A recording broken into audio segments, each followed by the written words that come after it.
मारवी है मुझी अम्मी जो नालो मरियम ज़ोहर है। अच्छा सेप्टेम्बर में ही मामलो शुरू थो हो जैमें हाजी मुख्तियार पली जो आयो हो असा काई खरीदार थियण आयो हो तो असा ही घर वठूं था।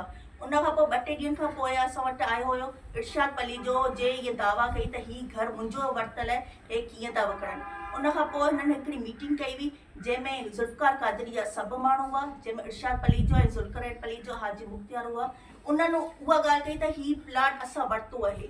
असां चयोसीं त तव्हां कॾहिं वरितो आहे, का ख़बर असांखे कोन्हे। त चवंदा इहो सौदो तव्हांजे वालिद साहब सां थियल हुयो। असां चयोसीं वालिद साहब सां थियल हो, पर असांखे का ख़बर हुजे, तव्हांखे सॼी इन्हनि खे सॼी ॻाल्हि जी ख़बर हुई त असांजे घर में सिचुएशन कहिड़ी आहे, उहो सेपरेट रहंदो। मुंहिंजो वालिद साहब घणनि सालनि खां वठी हिते नथो रहे। असांजो ही प्लाट 1991 जो आहे। असां 2008 खां वठी हिते ई रिहाइशी आहियूं। असांखे हर माण्हू हिते सुञाणे थो, पर इहे कॾहिं बि न आया, न ई असांखे कॾहिं चऊं त ही प्लाट असां वरितो आहे।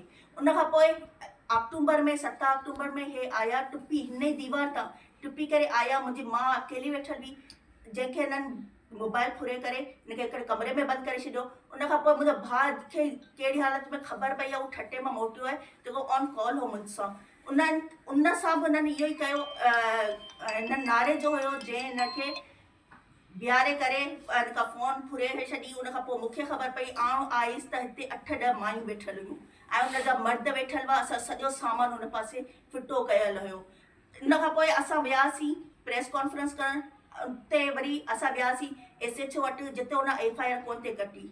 उते हिकिड़े पली जे कॉल ते SHO खे फ़ोन करे असांखे धमकायो पिए, जंहिंजी असां ॻाल्हि कोन ॿुधी। असां DSP वटि वियासीं, DSP असांखे दाबा ॾियणु लॻी वियो। उन FIR कोन ते कटी। उन चयो फ़िलहाल FIR खे छॾियो, तव्हांजो असां कब्ज़ो ख़ाली कराए था ॾियूं। उते वरी असां पुलिस स्टेशन में आहियूं, उते SHO DSP वग़ैरह सभु आया आहिनि। हिते कब्ज़ो ख़ाली करायूं आहे। हिते औरतुनि खे आराम सां कढणु ॾिनो वियो आहे। पासे वारे घर में बियूं आहिनि, जेको ज़ुल्फ़िकार क़ादरी जो आहे घर।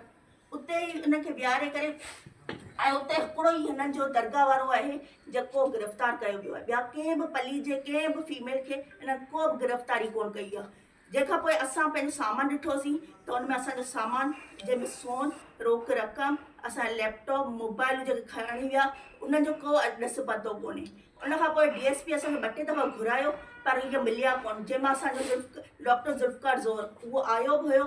2 दफ़ा DSP असां सां मिलियो कोन। बसि उन्हनि खे घुराई, असांखे घुराई, पोइ असांखे ॾिसनि पिया सिर्फ़ु। ऐं असां वरी उन्हनि खे चयोसीं त तव्हां घुरायो आहे त ॻाल्हायो। उन खां पोइ SHO वरी अमीन असांखां वरिताईं त हलो ॻाल्हि ॿोल में ई हलंदो, तव्हां अमीन ॾियो। असां अमीन बि ॾिना आहिनि। उन खां पोइ का ॻाल्हि कोन थी आहे।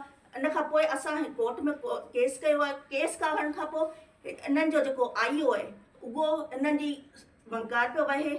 असां सां SHO SP सां घणा दफ़ा मिलण जी कोशिशि कई आहे, माण्हू खे चवरायो आहे। आउं वञी ऑफिसनि में वेठी आहियां, पर SP बि असां सां मिलण लाइ तयारु कोन्हे। असां उन्हनि खे एप्लीकेशन लिखियूं आहिनि, DC साहब खे एप्लीकेशन लिखियूं आहिनि, SHO खे एप्लीकेशन लिखी आहे, सभिनी खे एप्लीकेशनूं लिखियूं आहिनि त असांखे तहफ़्फ़ुज़ बि ॾिनो वञे, छो त इरशाद पली जो उते ई अची वेहे थो। इन सॼे मामले जो जेको माण्हू आहे उहो ज़ुल्फ़िकार क़ादरी आहे, जेको हींअर बयानु पियो ॾिए त मुंहिंजो हुन सां को वास्तो कोन्हे। पर अहिड़ी ॻाल्हि कोन्हे। अगरि हुनजो वास्तो कोन्हे त हुनजा मुरीद, उन्हनि जा माण्हू कीअं हिते अची करे असांजे घर में दाख़िल थियनि। सभई उन्हनि जा ई माण्हू हुआ, इरशाद पली जो ऐं गफ़ूर पली जो ऐं ज़ुल्फ़िकार पली जो 3 हुआ, ॿिया सभु इन्हनि जा माण्हू हुआ। इन जे करे असां चऊं था असांखे तहफ़्फ़ुज़ बि ॾिनो वञे ऐं असांजो जेको फुर थियल सामान आहे पुलिस खे चयो वञे उहो असांखे मोटायो वञे, ऐं जेको सीक्रेट कयो पियो वञे इन केस खे। ऐं साम्हूं असां वटि कैमरा बि लॻाई वई आहे, जेका हीअ साम्हूं दरगाह ते तव्हां ॾिसी सघो था। त 24 कलाक असां ते नज़र रखी पई वञे त केरु अचे पियो, हे केॾां वञनि पिया, केॾां अचनि पिया। मुंहिंजी अम्मी हिते सॼो ॾींहुं अकेली हूंदी आहे। उन खां पोइ असां हिते सिर्फ़ु पहिरीं त इहा हिननि जे घर ते लॻल हुई, उन टाइम ते कढी वई आहे जंहिं टाइम ते कब्ज़ो थियो हुयो। उन कब्ज़े जी तोड़ी वई आहे। असां सॼो सामान हिननि तोड़ियो आहे।